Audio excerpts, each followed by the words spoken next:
Welcome back to 8482 Media. Today, I'm going to quickly show you guys how to save your videos in CapCut, right? So either save them in the project within CapCut or save them to a file on your computer or on your desktop. So all you want to do right now for the export is you want to create a project, right? I already have a video in my timeline, but if, just grab and click it down and now you have a project. So what you want to do to basically save it on your computer is go click on export right over here on the top right corner.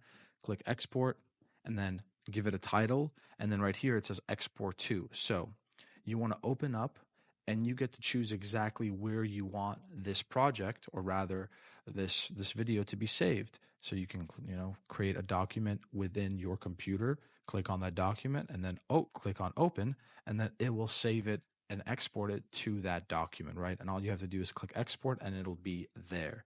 Now, if you want to save a project within CapCut, all you have to do is exit CapCut and it automatically saves your project once you go back into it, right? And make sure you don't want to lose if you have a lot of these projects in your CapCut, app.